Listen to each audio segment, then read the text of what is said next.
Good evening. This is Richard Graves of the History of House. Tonight we got a very special guest, one of the guys that inspired me to start DJing myself. Aurora's own, or I should say now Chicago's own, Mike Hitman Wilson.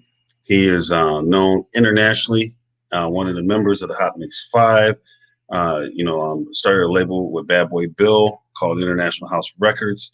And he's just done all kinds of things. I'm not going to try to rehash his whole career in this little short period of time. I'm going to let, of course, Mike talk about himself. And looking forward to this interview. And without any further delay, let me introduce you, Mike Hitman Wilson. Hey, what's happening, Rich? What's up, Mike? Good to see you. Good to see you too, man. How's it down there? You having nice weather down that way? Man, this is the time to be down here. It's 70, 80 every day. But now in the summer, you don't want to be down here. I'm in Orlando, Florida right now. But yeah, it's cool right now. It's a good time. Well, you know, we're over here sitting at 40 degrees. We think we're having a heat wave up here, but I'd rather be down that way in Florida with you guys. Man, real quick, well, you mentioned you down in Florida. You know, obviously we know you started up here in the Chicagoland area.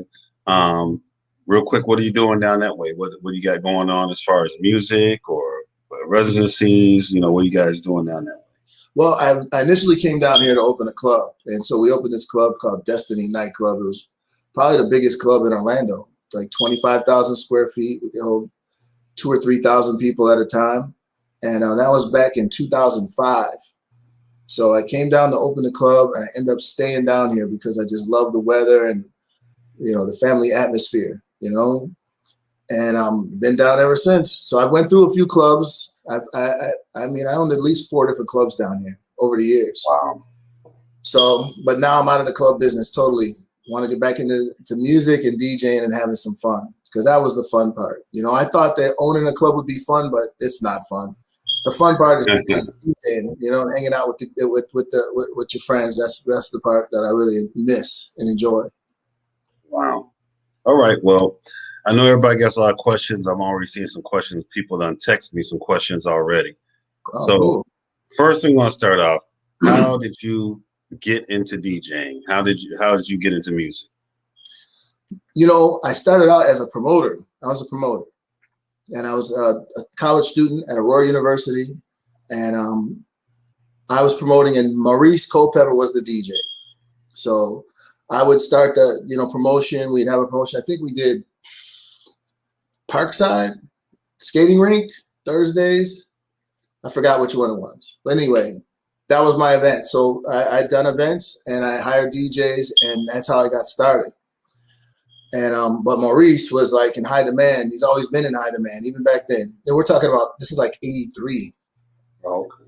And so I went from there, and then all of a sudden I had to start helping Maurice DJ, because he'd be by himself DJing the whole night. So then I started DJing, and next thing you know, I really started liking it a lot. I met, the one DJ that inspired me in person, believe it or not, was George Reddick. He and his brother, the Reddick brothers. And I seen these guys get down on the turntables, and I was like, oh man, this is the way you gotta, you know, this is the way you gotta DJ. And me being, you know, I've come from an athletic background. I played football, basketball, you know, track, tennis, and all these different things for East Aurora. And I thought DJing was like, so simple, you know, after playing, you know, high level of sports, jumping into this, and like, oh yeah, all you gotta do is practice. So man, I went bananas practicing literally every day. That's all we did. Wow. Trying to be like George Reddick. Yeah, I remember George. You know, I was younger than you guys, so I would always bug him and you and Mike Spikener and everybody get my little breakdances cassettes.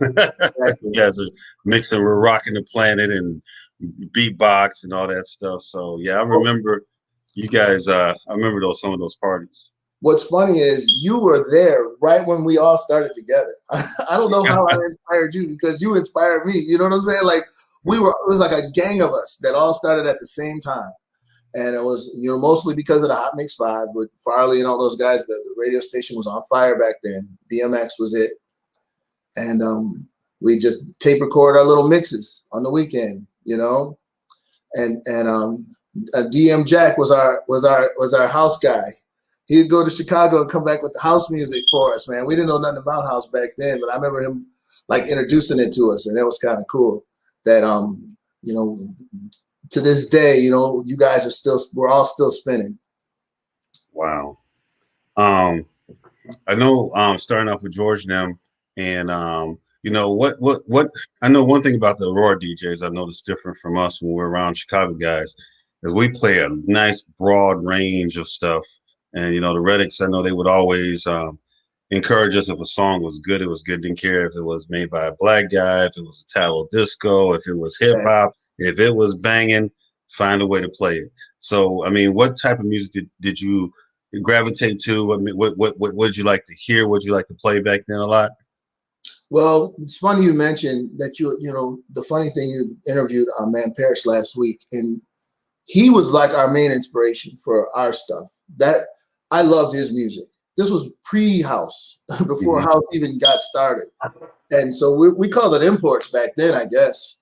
And we'd all show up with downtown at the different music stores. It was what, Hot Jams, Imports, Gramophone. Where were the other ones that we used to go to? I think it was Loop Records. There you go, Loop Records. Yeah. And then Liz Torres, yeah. Mm-hmm. So that would be our spot, man. They would introduce us to music, and we'd take it back and run with it. Yeah, I remember. But being in Aurora, like you said, we had to be able to cover all types of music. We couldn't just stick with underground. We couldn't just stick with imports. We had to know it all. So it was different. It was different times back then. Yeah, I mean, I notice now that, you know, when I go on Track Source or Beatport or something, I see like about 35 different genres, you know, and I'm like, wow, you know, but I just go through each of them. Oh, that's a good song. That's a good song. I don't even care about it. If it's good, it's good. If it's not, it's not. Exactly. So I remember back in the day when you guys were Reddicks and you and DM Jack Darrell, you know, you guys were starting to do the parties. And this had to be like maybe 85, 86, maybe 85, 86. You guys were the first people to bring out the Hot Mix 5 guys out to Aurora. I remember, I think you did a party. I wasn't sure if it was at the Alamo you did it. No, the attic. The attic, yeah. Who'd you bring out that time? I can't remember. Was it? And here's what happened, okay? Okay. The Reddicks were like really good friends with Farley, all right? So I had gone down to Imports one day, and I met Farley. And I said, hey, Farley, we got this spot in Aurora called the Attic. We want to hire you to DJ. And he's like, oh, yeah, my birthday's next week, or whenever it was. He's like, so we're going to hire you for your birthday. So I was like, this is ridiculous. So I came home and I told everybody in the Reddit, she's like, no way. You don't know Farley. I'm going to ask him. So he's telling everyone that it's a fake party. He was mad that I booked him. So I'm out there trying to say, no, we really booked. People didn't believe we had Farley in the house, right? Anyway, Farley came through, did a great set. There was like literally 10 people there because no one believed he was coming. Now, normally we would have a nice crowd. But on that particular day, they're like, it's a fake party. Who's going to pay to see Farley? So I never forget, man. I went to the door. I mean, I scratched up every cent we made from the door. Probably went to the ATM and got some money out and made sure we paid this dude for his birthday, you know? And Farley kind of felt bad. And he said, hey, man, tell you what, why don't you, I like the way you spin. Why don't you make a guest mix for me, you know, next week? And I'm like, oh, man, did you seriously say that? So I kept bugging him for literally like every other day. Farley, when can I do that guest mix? I didn't have any equipment to do it. I didn't have a recorder. I didn't have it. I knew nothing about splicing or anything like that. So he said, I just caught him in good moods every now and then, right? He said, man, just come over to my house. We'll make it over here. So I went over his house. I'm over Farley's house making my first mix. And then he had a beat machine. This is when sampling first came out. And he's like, hey, man, let me do something for you. So he made a track, and he sampled my name, Hitman. And it was Hitman. I remember that. That's before sampling came. This is like when Chip E like this came out. This is like the next week we had the Hitman song. So when I put that mix out, Farley, I was his guest mix on BMX, the Hot Mix 5. He said they had more people call in about that mix than any other guest they ever had. So, but it wasn't because of my skills. It had nothing to do with it. it because he made that song at the beginning. No one heard the sample. They're like, oh, this guy must be big time if he's got a song with his name in it, you know? He just literally that's how that started, that whole thing, you know? And then I think a month or two later, there was wars going on with the radio stations between BMX and GCI. Farley left the Hot Mix 5, went to GCI, and needed to start a team. So he called me up and he says, hey man, I want you to be on the team. And so I was like, you know, on cloud nine, I was like, dude, this is crazy. So I went and got my uncle to help me get a loan to get a reel-to-reel player and something to record. We needed to record, you know. I couldn't just keep going to his house. Wow.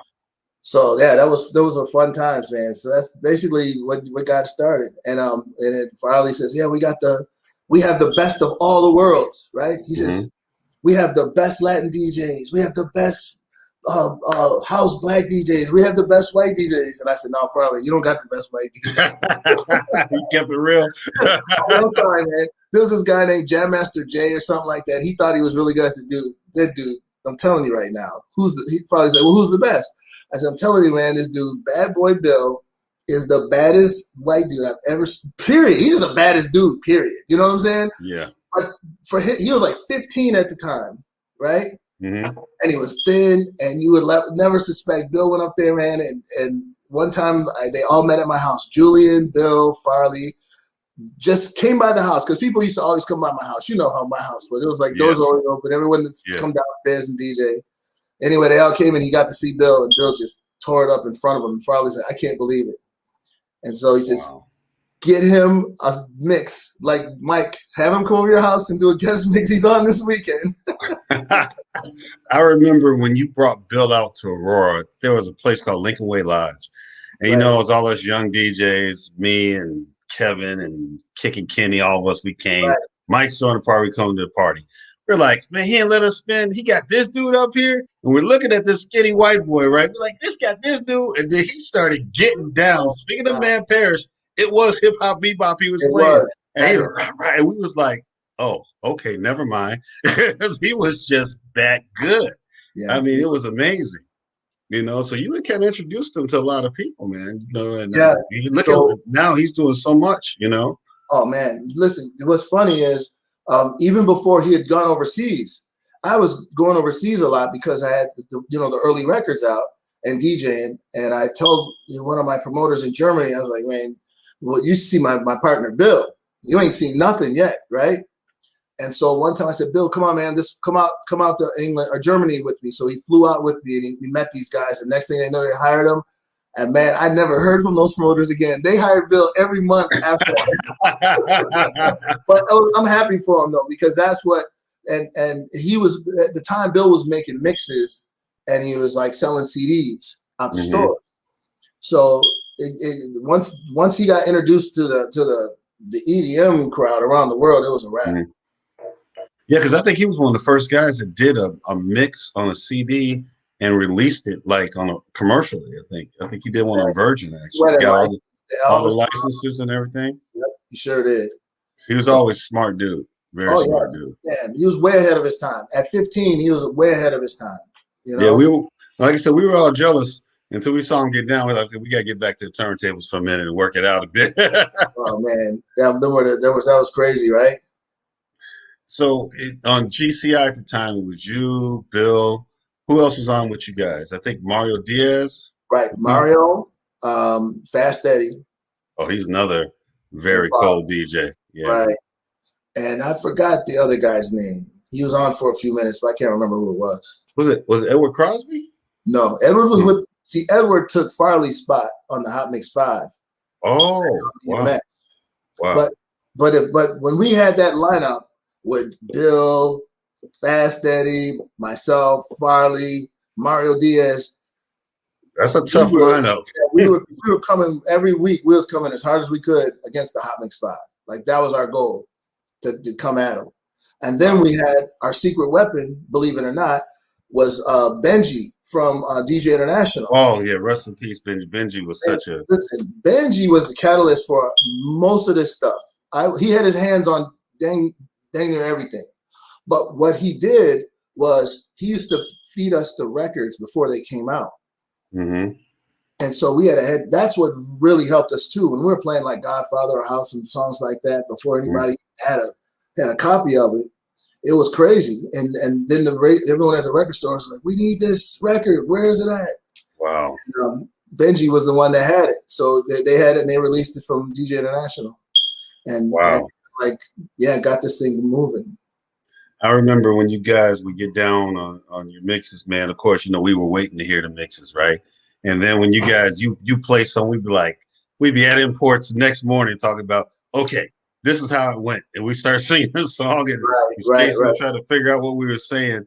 But a lot of times it wasn't out yet. You guys had it, and we don't have that one yet. We're like, dang, So I mean, you guys are dropping and breaking some of the coldest music, man. And it was just house was so exciting. It was BMX, GCI, flipping channels and listening to the guys on BMX and the guys on GCI. GCI also had the other advantage. They had that stereo signal that was so clear and crisp, and you could get everything from it. Man, so I remember those days, man. It was good. And now speaking of parties, I knew like in '85, because I was in high school. I think in '85 you threw a Christmas party at the Alamo, and I think it was you, Ralphie, might have been Mario Diaz. I can't remember. I don't know. That may have been. I don't know if that was '85 or '86. Right. Because I know in '86 a party I do remember is one you did in June of '86. It was you, Farley, Fast Steady, and it was you, Farley, Fast Steady headline. And hosted by Doug Banks. Hosted by Doug Banks. All right. Normally you could control the Aurora crowd because everybody had respect for you.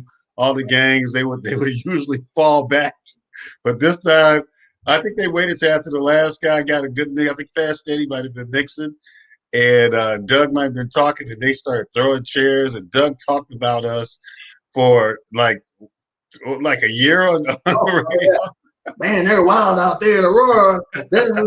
Because at the time, like me and you, we were like, we're working together. We're doing the same parties. So we would do a Latin party one day, the next day we do a black party the next day. So when we brought those two crowds together at the Alamo, it was like, oh man, this ain't gonna mix. This is just gonna be crazy. It's gonna be fighting going on because the Alamo, the Latin crowd was holding down. That's their spot, But right. We having Doug Banks and Farley in. It was insane. I never forget that day. It was free for all. We had people from Wheaton, Bolingbrook. I mean, they came out it was a very mixed crowd and a very packed house that day. Jam packed. And the party was over at midnight. Yeah.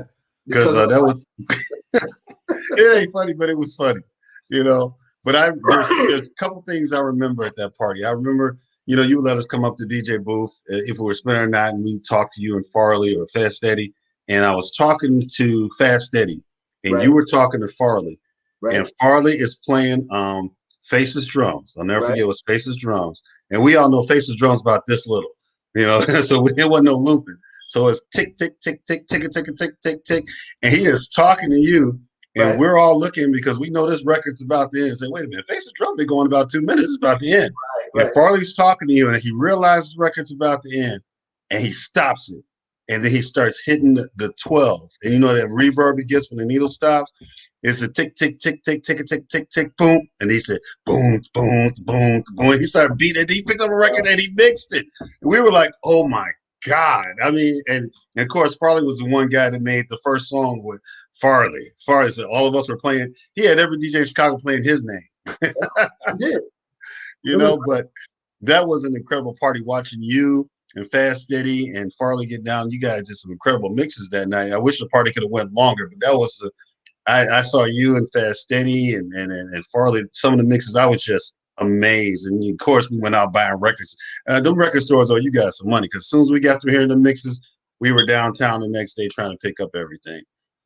Those were the good old days, right? Because it was like it went full circle how the business part came around. We would get the records, we'd play the records, everyone would go buy the records, and this music was just so refreshing to hear, like these type of beats, right?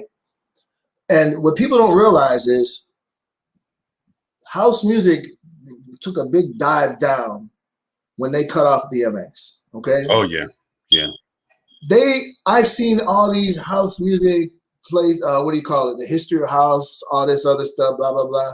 But no one ever talked about what was driving it, what was the backbone behind it, and that was that radio station. BMX was the backbone behind that music. And when that station went down, have you noticed house hasn't been the same in Chicago since? No. It switched to Europe. Now all the stuff's coming out of Europe and New York or whatever. Nothing's coming out of Chicago, you know, because we gave them a platform. So if you made a hot song at home, I would be playing it. That it would be this. It might be the same day. You know what I'm saying? That you made it. Bring it over. Put it on. I'd have a reel-to-reel cassette tape. It didn't matter. Back then we didn't have digital. We didn't have. And there was, believe it or not, man. This is how old we are. There was no internet. I know. That's insane. We just listened to the radio. That's how we got our music. Isn't that something? And that's amazing. And I was talking to George Scott, right? And we were talking about the parties, and we were talking about how we were always the Aurora DJs and West Suburban guys. We were everywhere. And then we all somehow end up at Perkins, and we don't know. And we had like 12, 15 different parties. Right. And then we go to Perkins, and we all meet at the same time. Not a cell phone around, but we always knew where we were, where everybody was at. Right. And then we see you and Julian come in, and oh, the party, we did this party, and everybody's talking about their party. There was nothing like it. I mean, there was everywhere was being held down in the whole Chicagoland area. And you're right, BMX. You know, I've seen some of the guys when they're documentaries, and they'll talk about, you know, what they did or, you know, what this particular club did, but you very rarely hear them mention WBMX or even the Hot Mix 5, you know, in regard to pushing that music. Because honestly, that's how we heard it. You know, right. BMX wouldn't even wait for the mixes to play. They played like this in the middle of the day. They played music as the key, you know, so they pushed the music, you know. Well, and there was only a few of us. It was basically myself, Bill, Eddie, Fast Eddie, Julian, and Farley were the main ones pushing Chicago house music.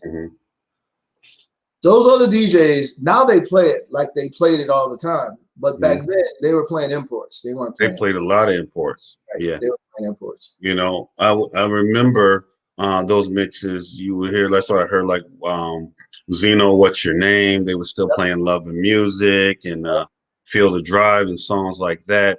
But the stuff that was being made in Chicago, you guys were dropping it. And ultimately, they had to play it because you guys were banging it. People were asking for it. You know, and I remember specifically, I won't get ahead of your story, but I remember you would drop records sometimes, and everybody I know remembers this night at the Riv. We were all at the Riviera. This is years later, maybe 89, I believe. Every DJ that's watching will say that they were there for this. When you dropped Kevin Saunderson's Rock to the Beat, and you broke it out with the and the crowd, I remember that crowd lost their mind. They roared, and everybody remembers when you dropped that track, man. That was fun. That was fun. Hey, it was cool. I don't even know, but I guess Kevin had heard about our buzz, and he had called me out of the blue, and he says, "Hey, man, I'd love for you to do a remix for me." I say, I never knew Kevin Saunderson, Derek Main, any of those guys, but I drove all the way to Detroit just to do this mix for free because I wanted to be on this record, you know? Right. Dudes, you know? And then when he played that, I was like, oh, dude, this is a freaking hit right here. And so at the Riv, so the cool thing about the Riv is like 45-foot high ceilings, and we had the lights that came down on the motors and the smoke machines and the lasers. We had the most intricate like lights and sound you've ever seen. And so I got with Tony and I said, "Hey, Tony, this record, man, it's hot. This is what I want to break the night with. So when you introduce me, this is what we're going to do. And we're going to kill all the lights." I says, and back then I didn't, you know, me being a club owner now, I'm like, are you crazy? But back then I was like, yo, I even want the exit lights to go off. Everything. I wanted to be jet black. And they did it. They hit the button and everything in that whole place, jet black, 2,000 people. And then all you hear is that, da, da, da. And everybody, you're right. It was, and then when that thing hit, the beat hit, all you seen was just people's hands flying in the air and people jumping up and down. It was a serious moment. It really was. Well, I'm gonna go back a bit in your story. Okay. We talked about the party. Now I remember the first song you made was a song called, I think, "Can You Dance," and the other side was "Can You Jack." I think that was the first one. That dun dun dun dun dun dun dun. Yeah. So I remember when it came out. Of course, we all ran to the record store to buy your record, and we were happy to play it.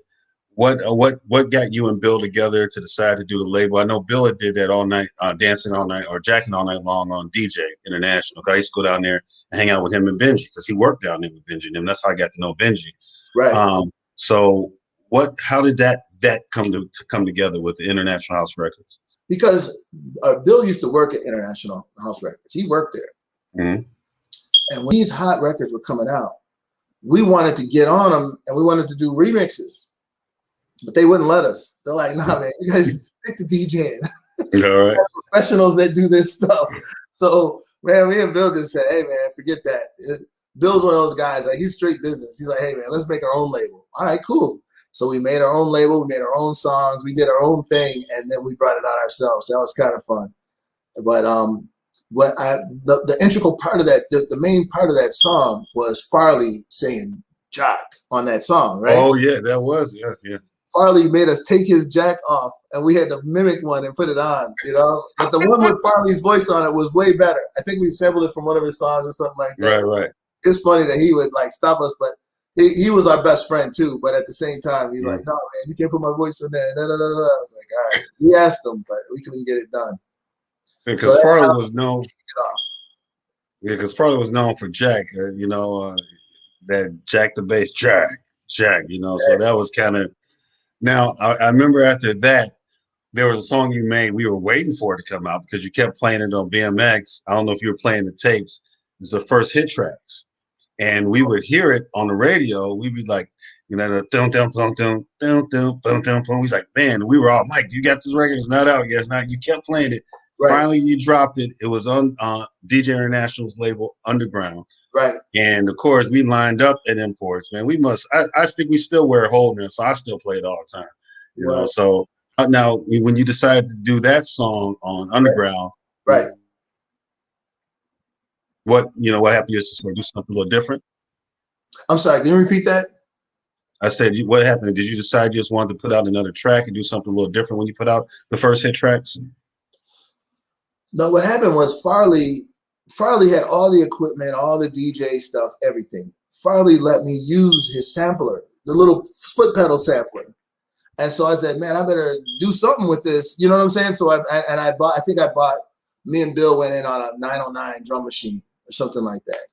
So basically it was just a 909 and a freaking foot pedal sampler that Farley let me use. And that's what I came up with that track.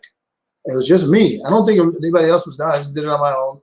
And I didn't think nothing of it, you know. It wasn't until I remixed it. And I think that was on me and Bill's label, DJ International. Remember the blue one? Mm-hmm. I remember that one. Samples in it. So and that was like, you know, I kind of like that one. That was like the better version of the one. Oh yeah, because when you dropped that one on the blue vinyl, right? You know, and I got a copy. Actually, I had a DJ battle, and one of my friends was a friend of yours, and she was able to give me a copy. You gave her a copy of it, the blue vinyl, and I got it. And nobody else had it at the party. And I was like, dun, dun, dun, dun. The crowd lost their complete minds. That's funny. And oh yeah, they lost their complete minds. Yeah, because the second one, I like both of them. You know, the other one's kind of more underground, basic Chicago house track.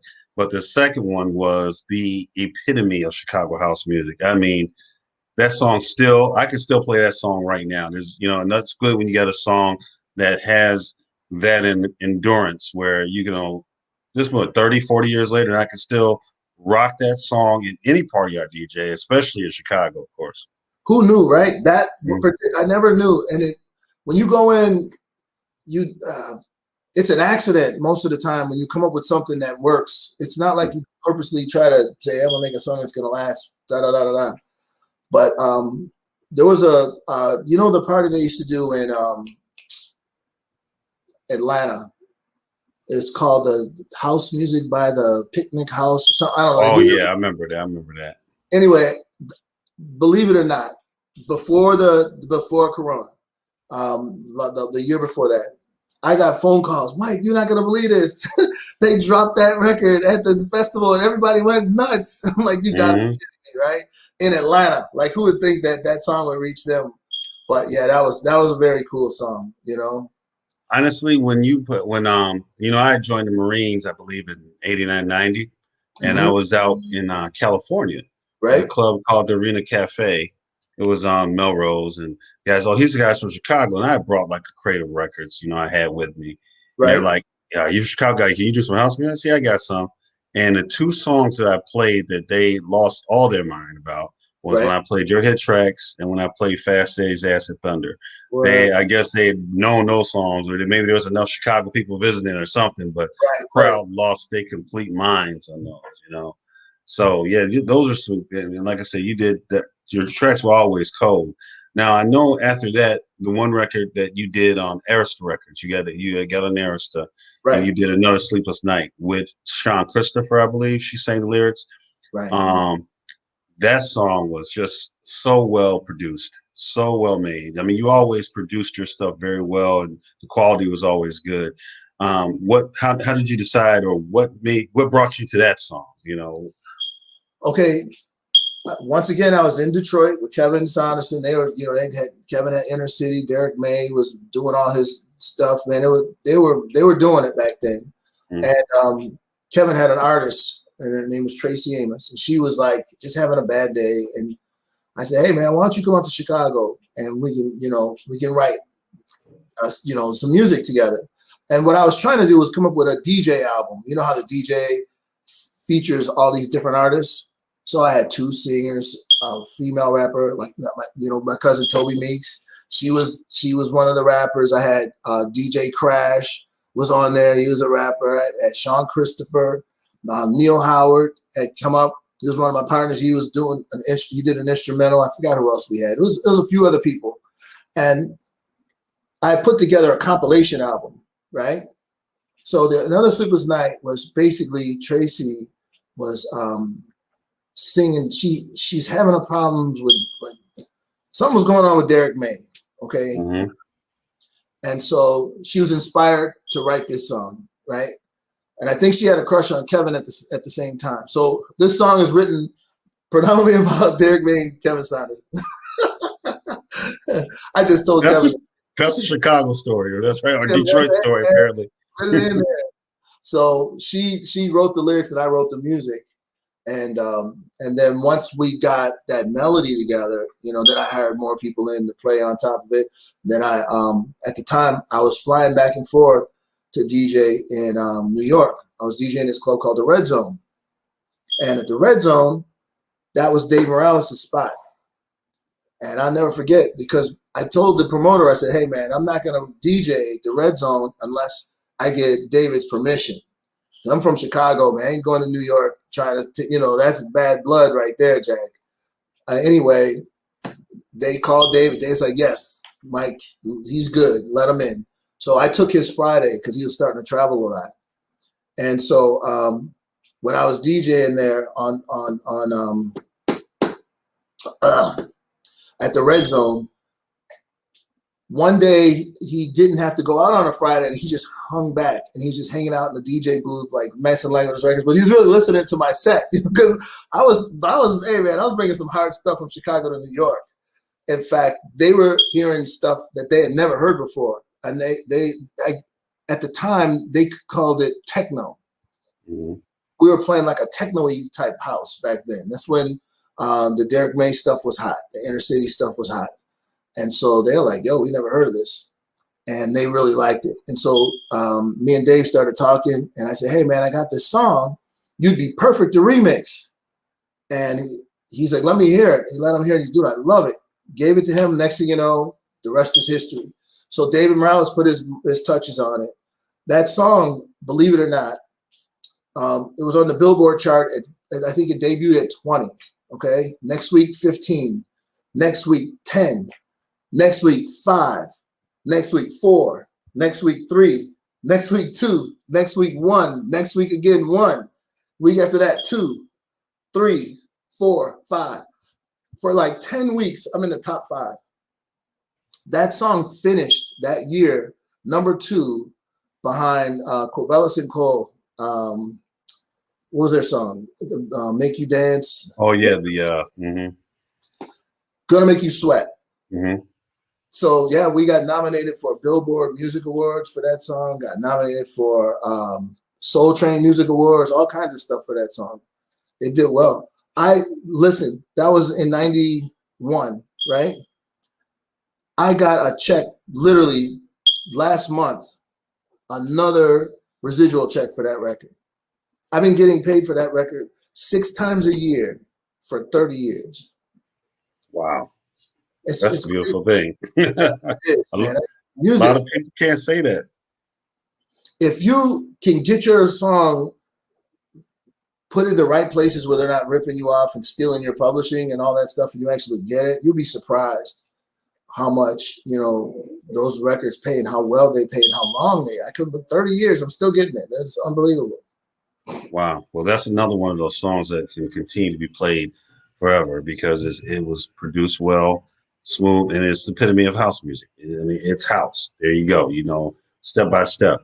You know, before you got to making that, I remember one of the first things when you started going up to Detroit, I think you did a remix for Bounce Your Body to the Box. Right. Kevin Saunderson. And of course, your version, okay, so, and then this is real, people, not just because I'm from Aurora, I know Mike.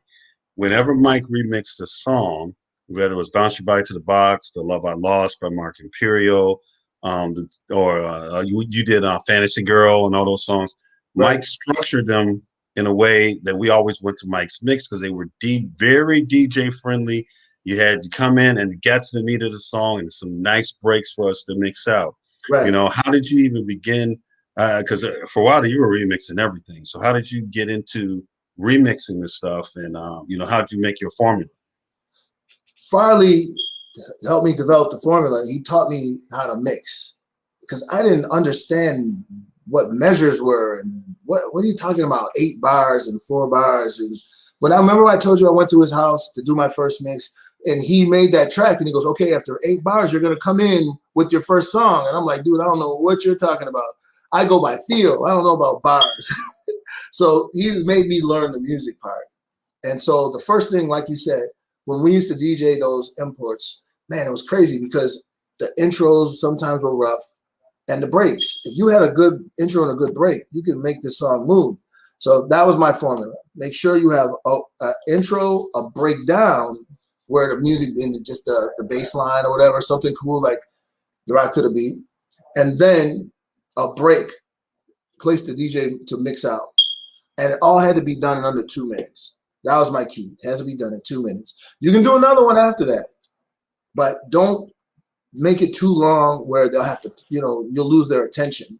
So I was big on tension and release. So build up the tension, release it quick, 2 minutes. Every 2 minutes, songs should be coming out. And that was my formula. Even when I did my mixes, I tried to make sure that if I had a 60-minute mix, I should have had 30 songs on that mix. That was my goal. Every once in a while, you know, a new song, you might play 4 minutes, 5 minutes, but I tried to keep it in 2 minutes. That was the same formula I used in the clubs too. 2 minutes, in and out, keep them going, you know? And it actually works, you know?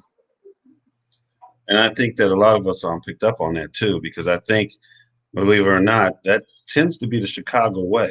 You know, we're going to get to it. And now with the new technology, we can remix them on the fly in a different way. But we tend to get to it and we're trying to just make you lose your mind and then bring you back and lose it again. And we're just going to keep banging them. Because I've noticed whenever I listen to you or any of you guys from Raw particularly, or even because I think it influenced a lot of the West Suburban DJs. You know, because even and of course Julian has something to do with that too, with the way he mixes, and it's just we have a way of getting to the point and making it happen. Julian set the standard for mixing. We would wait for him to make a mistake. He never made a mistake. The dude was like, he's a perfectionist behind the turn. I've never seen someone that's so like Even to this day, have you ever heard him make a mistake? Only time when he starts trying to do that scratching and that, but if he's mixing, dude, he can't be touched. That dude is incredible, and he set the standard for that. I remember, I think one time, I think we were DJing at the Romanian Hall. I think we hired Julian and you to come through. And of course, whenever we hire one of you guys, we're going to try to do something real incredible when you guys walk in and show we can mix, you know.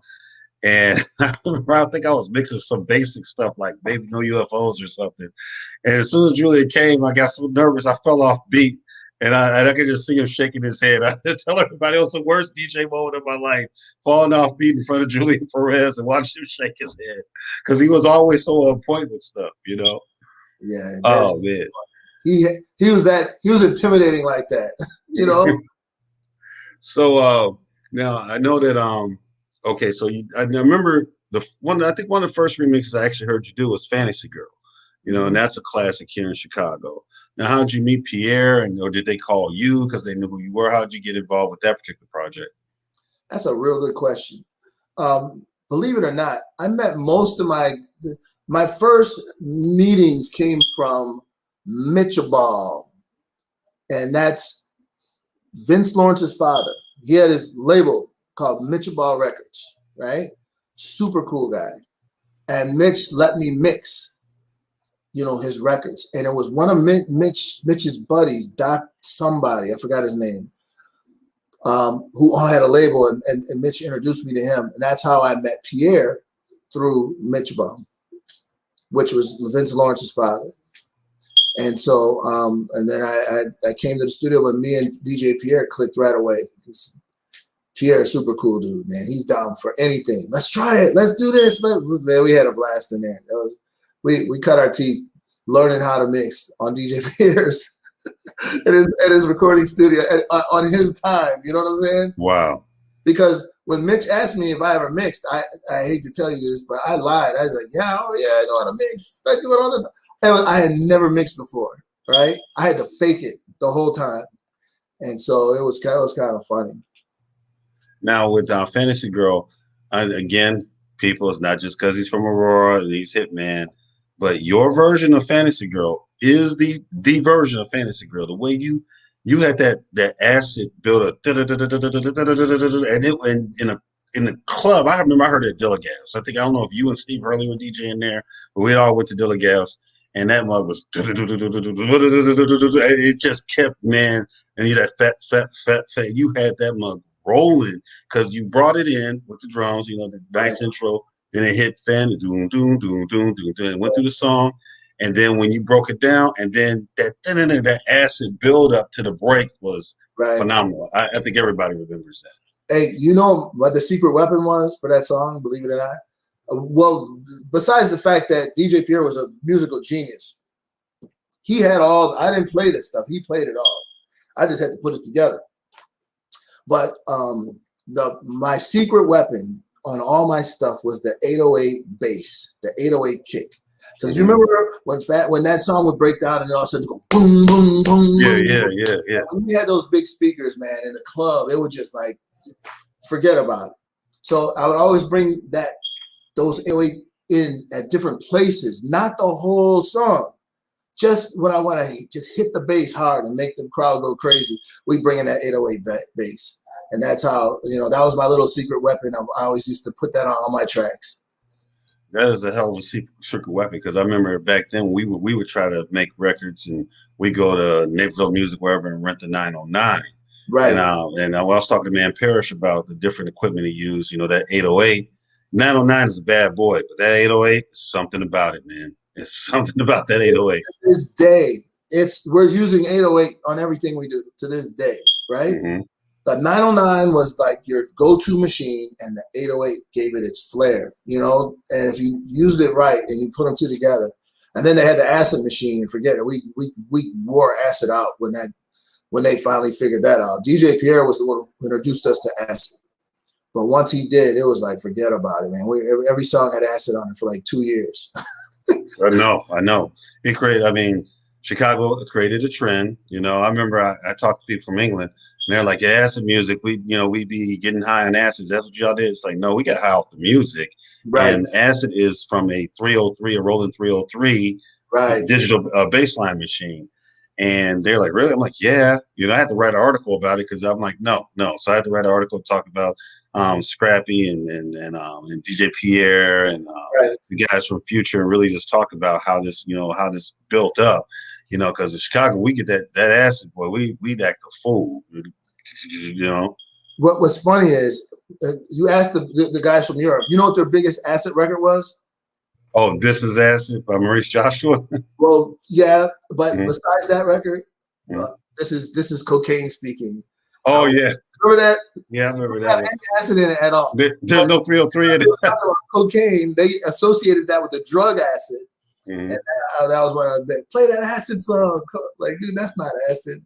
But it was funny how they gravitated towards that sound because of the name. Right.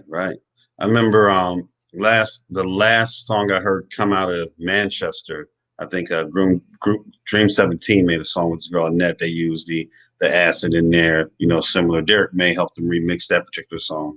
Right. But man, I mean, we would beat the brakes off that in Chicago. Everybody get those 303s. And I think the only thing we could use to trigger it was a dang Latin percussion machine, 727. So you had to have a 727 to trigger the bad boy, Exactly. Yep.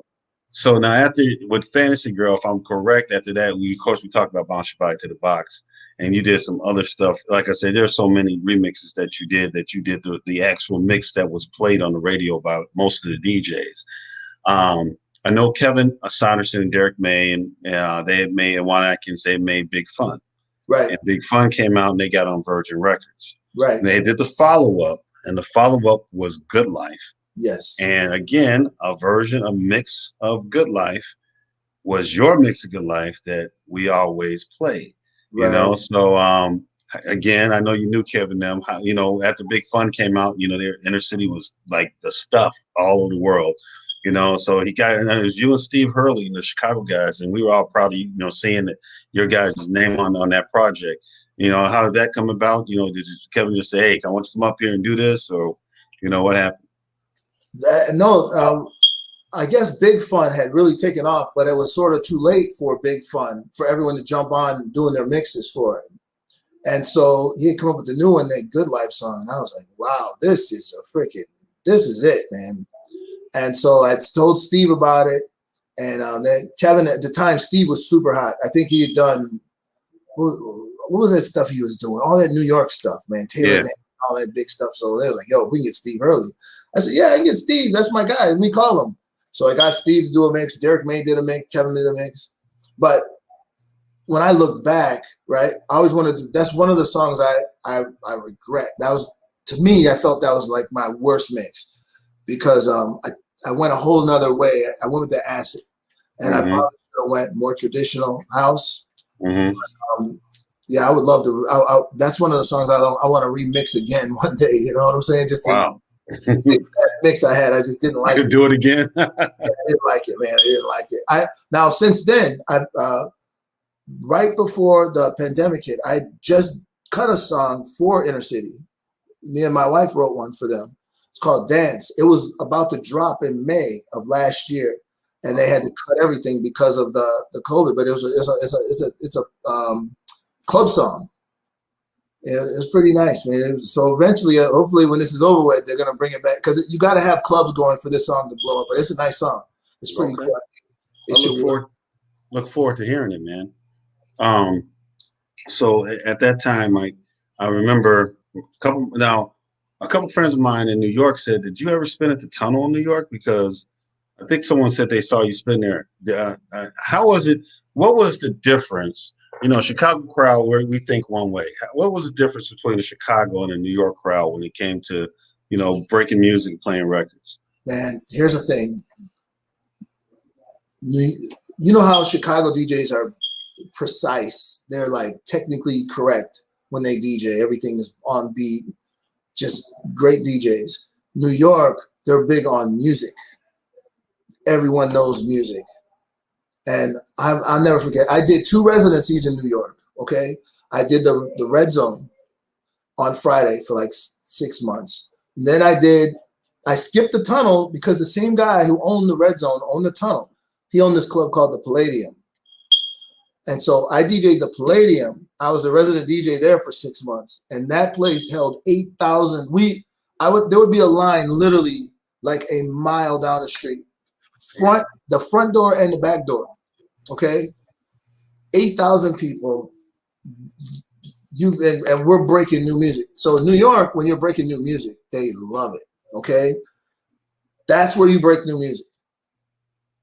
I made a mistake one day, and I'm not kidding you. It was every bit of 8,500 people in this club, and I played a hot song for us at the time. No. Come on, what's the word? Status 4. Oh, You Ain't Really Down. You Ain't Really Down. You know where that came from? That's a standard in Chicago. Right, it came from New York. Okay, so I'm killing it, playing all the new techno stuff. I break the whole thing down, and I played You Ain't Really Down with the figure snaps, right? Mm-hmm. I'm thinking I'm doing something big. In Chicago, I would have had a serious scream, right? Man, yeah. In New York, I heard the biggest boo I ever heard of my life. Boom! You suck! Get out of town! It was one of the records where you don't even try to blend out of it. You just take the needle, pick it up, put on another record, and put it on. I had to go regroup after that. I learned something then. I said, man, don't play with New York. Don't try to bring the old school out for them unless you really know what you're doing. Like, they're very musically technical. And so I could get away with playing in New York because if I played all new music, they gave me a pass because they never heard it before. But if I went back and tried to play disco and all that other stuff, man, I'd probably get killed over there. There's a way they did it. And if you didn't do it that way, it was like, get out, you know? Wow. Yeah, that was... the thing that I started noticing change in Chicago, this was 89. Right. I DJ'd a party out at Main Street, the skating rink in Bolingbrook. I think because my boy Dave Thomas and the Turo Colbert, I think they threw the party. I think they hired you because you were the name. Because you know how we used to do parties back then, we would always hire one of the Hot Mix 5 guys, and with us it was usually Mike or Julian or Bill. And so I think you were out there. And Lil Lewis, I used to go to his parties at Medusa's, and then when he finally released French Kiss, and I begged and begged and begged, he gave me a copy of test pressing. You know, I got a test pressing. So I go out to the suburbs, to Main Street, and this is when I know Chicago was changing because up until a certain point, we would, it's new. Let me break it. It's new. Let me be the first one. I go to the Main Street, and it's before you got there because I was on. Maybe it's like late about 9 o'clock. There's probably about 600 people in there, and I played French Kiss. Right. And that when it broke, boom, boom, the crowd booed me, and I was like, I remember seeing Lil playing in Medusa's, and the crowd would lose it. I'm like, they're like, boo! I'm like, because they couldn't comprehend it, and I'm like, then after a while they finally got used to it. But that's when I noticed the Chicago crowd was changing a little bit because, you know, it's like, okay, we used to, if it was new, we wanted to play it. Now they just want to hear what they want to hear. And I mean, you know, you got to DJ for the crowd, but I noticed that change. And that's when you guys, I think that's when BMX was off the air, because I think a lot of BMX broke a lot of music. And you guys, you and Farley and Steve Hurley, you guys started becoming real international guys. Y'all were in New York and London and Japan. So that's when things really started changing in Chicago, I believe. Right. No, you're right. It did. And I think that radio station losing its, like, we kind of like, it's just where everyone would go to listen for the new music. It wasn't like we were doing anything special. We were, the guys that were making the tracks, they were doing the special stuff. We were just playing it. I got my, you know who I used to copy, to be honest with you, when it comes to breaking new music, was Ron Hardy. Oh, so, God. I used to go to the music. This is the most crazy thing, right? The original music box. I never was inside the music box. I used to go to the music box and listen to the music outside. I never went in, but I could hear the music, man. And Ron Hardy was playing, and whenever he would break a new track, that's when you'd break your neck to get that track, because that was the track to play. So he was like the underground guy. If you could play at his crowd and they loved it, then I knew it was. If I put it on the radio, forget about it. It's unbelievable. It's just instant. It's gonna take off. Wow. Um, I do remember hearing you break Adonis's song "Rocking Down the House," and I can't remember where we were, but we heard you play that bad boy, and you played it a certain way because you know Chicago with Aurora DJ, we always gotta play it a way to make sure you know we played this record. Right, And I right. think you might have played the second version of it where it's like that acid, and man, we were like, oh my God, what is that? You know, of course, you used to us run up to DJ booth like, what's that? Okay. And but you, of course, you had test first, like, oh, it says we're rocking down the house, and okay, that's what it is. So, you know, we can't, it's not out yet, but man, you broke, like I said, Mike, I heard you break a whole lot of records for the first time, and you make crowds lose it. Well, what's funny is, right, that was not an accident. The way I would build up to breaking a song, you know, you have to set up your song. So if I had this, we're rocking down the house, I say, I know they're gonna like this. I can't wait to drop it on them.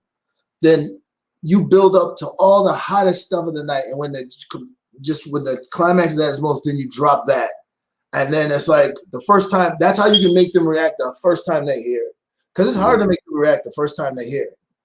But you have to set up the song, and so that was sort of like a formula. Like me and Tony, all the clubs that we had done together. I mean, we did a lot. We did the Riviera, we did China Club, we did the House of Blues, we did Nitro and Rainbow. So we're talking like a span of 30 years doing these clubs, but we had meetings all through the week about the music. So we would talk on Monday.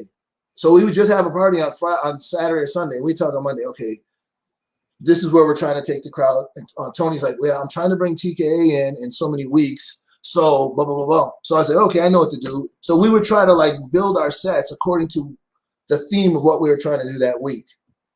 And then we had to coordinate it with the lights, and everything had to work at the right time, you know, and then we to make sure, my man, I would tell you, Frank Kano, rest in peace, man. Frank was my opening DJ, right? He knew he would play just nice, smooth sets. He wouldn't step on your music, but he would keep the crowd wanting to hear more. So he'd give them just enough. So he would set up the night so that I could come in and build up those songs so that I could drop the one song that I'm trying to break that week. Usually it's one a week if you're lucky, right? Sometimes it takes, you know, it might take a month to break a record. Like especially with hip hop. When I was doing Nitro, I would get a new song, let's say from Jay-Z before it came out, and I was like, man, I'd have to work it in the system before, you know, people would start reacting to it. But then like 6 weeks later, it's the hottest song out. And I'm like, dude, when I played this thing the first week, there was no reaction to it. But you gotta set it up. You know, you set it up for success. That's the way that was my thinking, you know.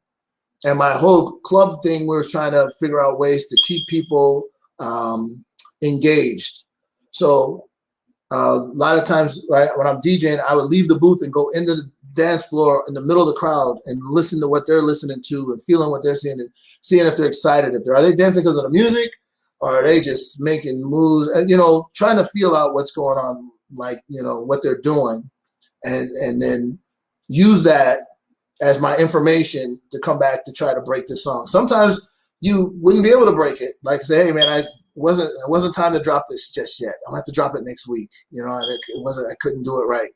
I wanted to give it the right, you know, its justice and put it out the right time. But those are the things, man. So yeah, behind the scenes, like I said, it was more to it, you know. And Tony was like, you know, one of the main guys I'm bouncing off of on all the stuff when it comes to even breaking on radio and in the club. So wow. It'll work. So I know Tony Batoy, obviously a legend in Chicago. I don't know if you remember one time, or there was a couple times you actually got me to spin for one of his parties. I think you got me to spin for one he did out in Aurora. You got me to spin at the Riv a couple times, and I mean every time I respond for Tony Batoy, it's because Mike would give me let him spin. I was like, back then for a DJ to be able to spin a Tony Batoy party, it was like every time I was sitting there just looking at the crowd like, oh my God, you know. But you know, I had some good training in how to mix. But Right. man, you know, how was it working? How is it working with Mr. Batoy? I mean, because you guys started working together relatively. I think it was like what 85, 86, right? When you started working Right. with Tony, you Right. know, so he must have obviously saw your talent. I mean, how did you end up working with Mr. Batoy? Let's see. What happened was Tony had just left. He had his own little DJ crew. It was called the what was it called? Oh, the Supreme DJ Dream team. DJ, Yeah. right?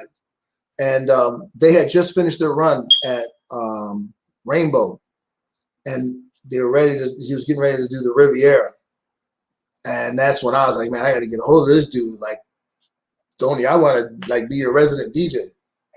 BMX had just went off the air. And so I just felt like, that was the next, they had B96. Julian had took the job at B96, and he had spun pretty much by himself for like 3 years. He was making all the mixes. And but B96 was kind of funky with, how Chicago is. I don't know why they didn't want to embrace the black and the Latino, but it would seem like they had some kind of, I don't know, music agenda. I have no idea. But they were very, let's say, vanilla. You know what I'm saying? I had eventually got on B96 and was able to spin, but then they tried to make a spin from a playlist. And I said, Julian, I can't do it, man.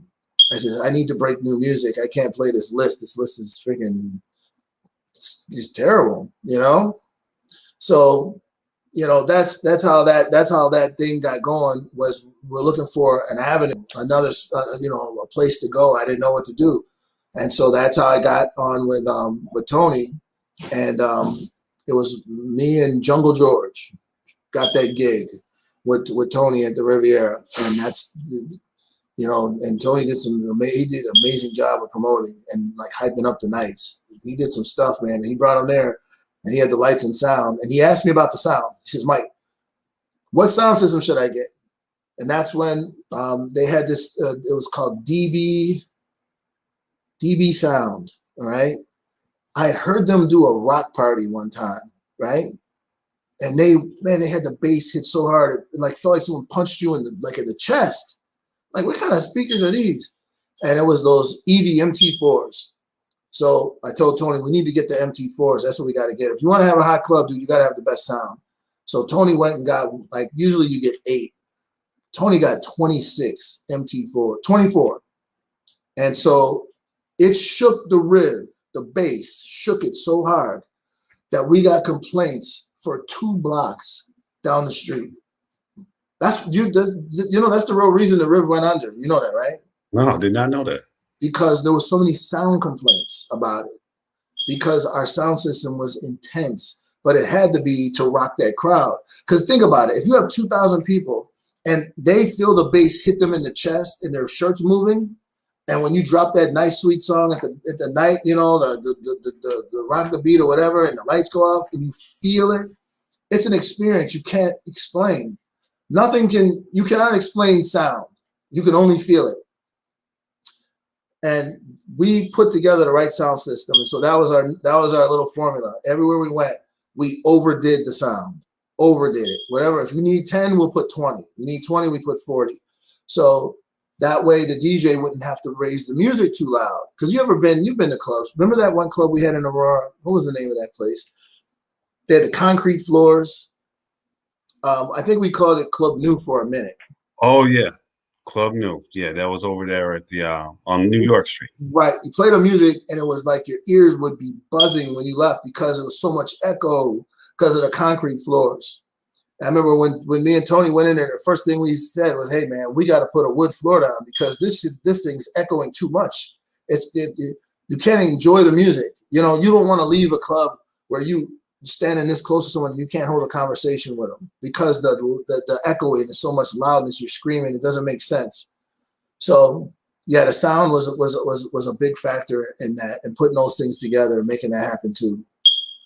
Wow, I did not know that's why the parties at the Red. But I can tell you this much, that you guys kept Chicago alive because, and I can say it because I never DJ'd for them. B96 killed house, like as much as WBMX did for Chicago house music, it was like someone at B96 wanted to undo everything that was done. And I remember when we started listening with BMX off the air, GCI did some mixes for a while, and then B96 comes on. And Right. we're like, I tried because Julian was on there, and I remember we'd hear him mixing like Paula Straight Up Now Tell Me, Kevin Saunderson remixes and stuff like that. But I'm like, okay, I knew that all the hip house that came out, Fast Eddie had songs out, White Knight had songs out, White Boy Mike had songs out.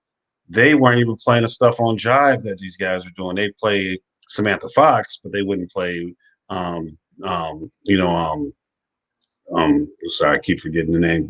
Good Lord. Yeah, Mr. yeah. Lee? Yeah. Yeah, Mr. Lee. They didn't play Mr. Lee stuff. They didn't play White Boy Mike stuff. They didn't play White Knight stuff that came out on Jive, and they didn't play none of the stuff on DJ. And luckily for Kevin, their stuff was on Virgin at the time, so they had to play it. But it's like they purposely killed Chicago house music. They did. And New York, Strictly Rhythm came out. New York did its thing, and the rest is history. Yep. So. But I mean, you guys did the best you could do. But I do remember, as far as on the street level in the streets, the Riv and the spots that we were still doing parties that still pushed the line of the music. It's just that we didn't have that radio backing anymore. Exactly. So that was tough. That was tough. I could never understand it. I still can't understand it. They have this station now. What is it? 104.5, 104.3. What is it? I think it's 104.3. I think that's the one. They call it BMX. Yeah. How can you call this station BMX? I was so excited when they told me this station was coming back. I'm like, oh, you got to be kidding me. They got Julian, they got Mario, they got all my guys DJing, and then all of a sudden they said, oh, but they can't play house. Like, well, yeah. Dude, who makes these decisions? like really? You're gonna have an old station called BMX, and you're gonna not let them play any house? I says, why don't you let them play it on like Sunday night, Saturday night, something? They went straight hip hop. Yeah, it was like the biggest slap in our face I've ever seen in the history of the music. How do you bring a station to Chicago, right? Mm-hmm. Call it BMX, and then not play any house music? Only hip hop. You know, hip hop is New York. That's New York. Right. That's New York's thing. Mm-hmm. They got the New York guy hosting this thing, the morning show, right? Wow. What's his name? Ed Lover. Mm-hmm. Even been to Chicago before. I never remember him in Chicago. No, he wasn't one of us. So yeah. I was like, they could have like blew this whole thing. They could have started the whole thing all over again had they done it the right way. Right? Group of DJs in, you know, let the new guys in. I'm not saying let me in. I told Farley this a long time ago. I said, Farley, why don't y'all start a new Hot Mix 5, like with 5 new guys? Forget about the same. Dude, you're always going to have your respect, okay? You're always, you don't have to keep acting like you're the new thing. You know what I'm saying? Let a whole new group of guys come in. It'll make the team better and stronger by doing that. But they, you know, there's a lot of infighting going on, and, you know, it is what it is. They added guys to it, but, you know, they should have gave more guys, you know, chances. You know, like guys like yourself, Kicking Kenny, you know what I'm saying? Guys that can really throw down, that could take the reins and take it to the next level. They're still holding back so they could, you know, I don't know. It was kind of weird. Yeah, I always found. I mean, I think that's one of the things that did us in Chicago too. You know, it was like, you know, they didn't want to let go of the reins. They still don't. I mean, think about this. When we have our festivals in Chicago, be it Hot Mix 5 Festival or the Chosen Few Festival, it's like the same guys. You know, they don't want to let nobody get on. You know, and you know, it's like, you know, and other cities don't really do that. They do allow for the new talent to come up. Exactly. You know, I mean, it's like, I mean, New York, you constantly see new rappers, new DJs. LA, you know, with their gangster and their stuff, you know, you see you got Snoop, and then now you got The Game. Now you got Kendrick Lamar. Chicago, just nobody wants it. The legends want to hold on to it. And, you know, I heard this guy, this DJ Bucky Fargo I listened to, and he was on this show they did for a while on Q101, I forgot, electric something. But this guy is incredible. Like, this guy's cold, you know? I mean, and then I'm listening to the newer guys that listen to all of us coming up, and okay, we know how to do that, and we're gonna do this. We're like, wow, I'm like, these guys, some of the music they play and how they play it, but they just never get a chance, because we got the same. And another thing, we got the same 5 guys playing the same 8 songs. I mean, I see them go. I see a lot of guys go live, and I'm like, okay, it's okay to do old school mix. Occasionally, I'll do an Italo mix or I'll do a Chicago mix. But man, once I started hearing all this new stuff, I did my last 4 mixes that I did on the radio show. They were all. I think maybe I played maybe 1 or 2 older songs, but there's just so much good new music. I forget that I bought it. There's so much good music. No. And see, that's what I like about you. That's the way you've always been like that. You were never one of those old school guys, right? When we were coming up, we were looking for the new record, we weren't trying to. If we was old school, we'd have been playing disco back then, right? Basically. Mm-hmm. Even now, even though when Tony likes to do the rib reunions and all that stuff, I'll do them. I'm not crazy about them. I'd rather do a new party. Let's get a whole new crowd, okay? Mm-hmm. The guys that are my age, they're married, they have kids, grandkids. You see what I'm saying? They'll listen to the music just to reminisce on the songs, and that's cool. But it's hard to depend on them to go to a club.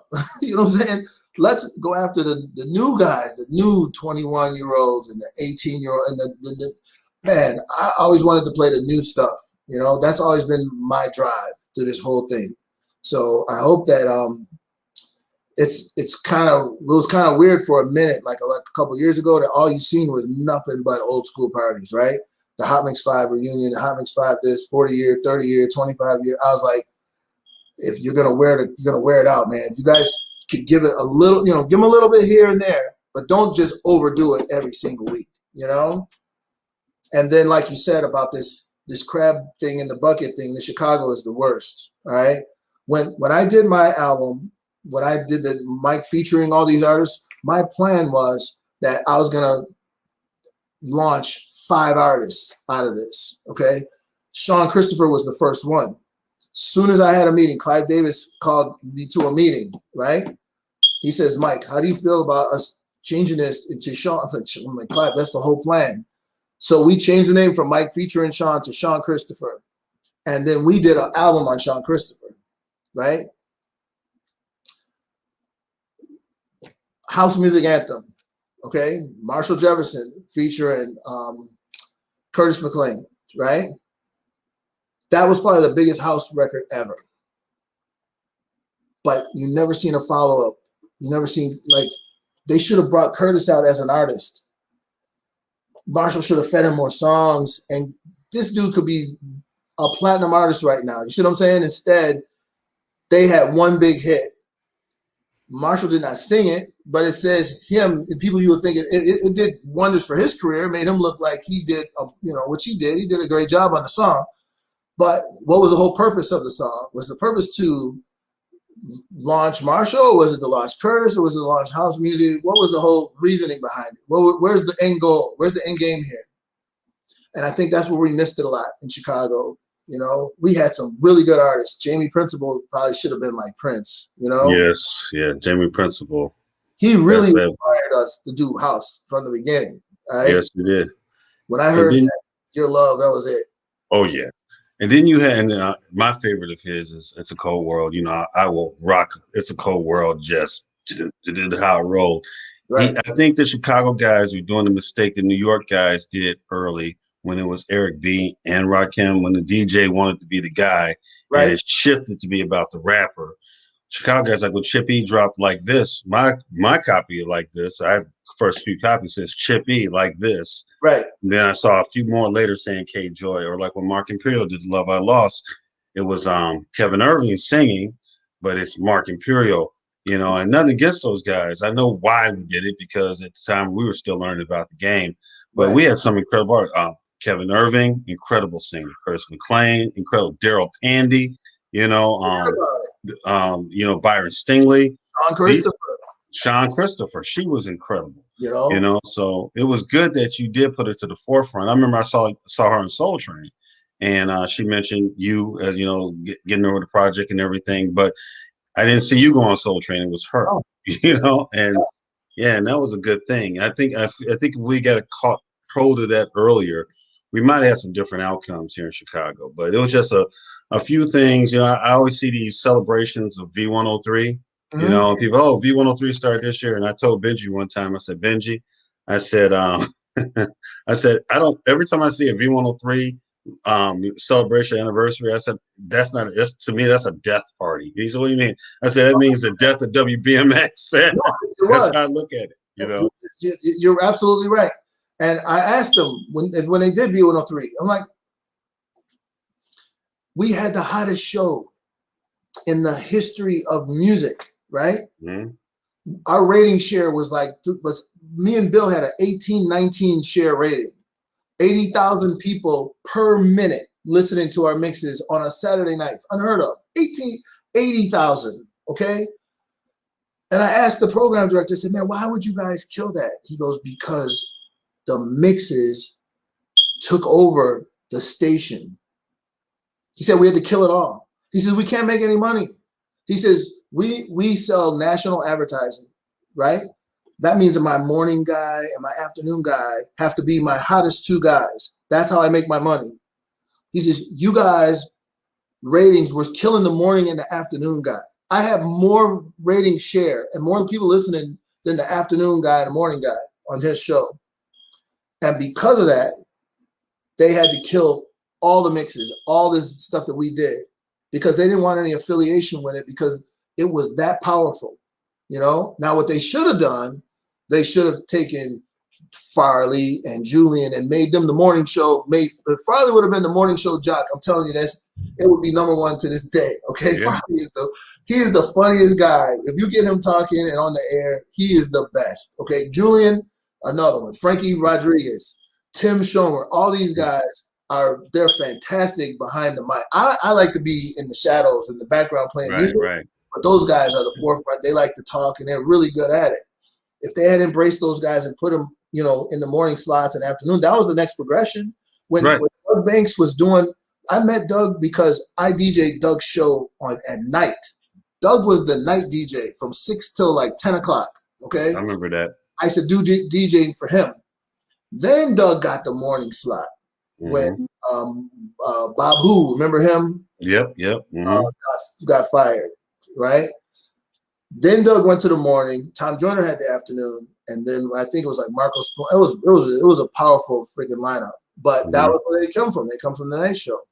So I wish they had done that with the house stuff, but instead they threw it out with the trash. They swept it under the rug and got rid of it. And I think style of music. I think a lot of it was those R&B guys, though.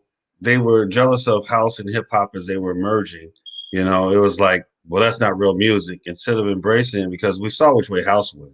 You know, when Tin City came out with Devotion and things like that, and Promised Land came out by Joe Smooth, right. You know, that's when all of a sudden it went up a whole new level. Right. And, you know, that's how a group like Soul to Soul, for example, is very much predicated on Chicago house as far as how they structure their songs. And we pretty much, you know, I said this and some people got upset, but we're pretty much responsible for neo soul because of the house sound of Chicago, the soulful house sound of Chicago went overseas and people in London. And then, you know, you had Sybil with Don't Make Me Over, and those songs took that feel. Yep. And we could have did that, but we weren't allowed to because, you know, because I know when you guys were BMX, one of the things that when you were Farley went back to BMX beat GCI, which was unheard of. It was the only station to beat GCI. Right. You know, B96 tried to say they did, but they were going by the whole metro area. BMX beat GCI in Chicago. I mean, they beat them. Yep. And I think you're right. The people who came with V103, I don't think they respected the music, you know, because I mean, you're right. Those are simple fixes, and that station will probably be enduring now, you know, and bringing whole different generations of young people into the dance music. And I mentioned that I don't know if you've been to Chosen Few picnics. I haven't been to them. I usually I'll see them on Facebook and I'll watch them for a while. Ooh. And the Chosen Few picnics. Oh yeah.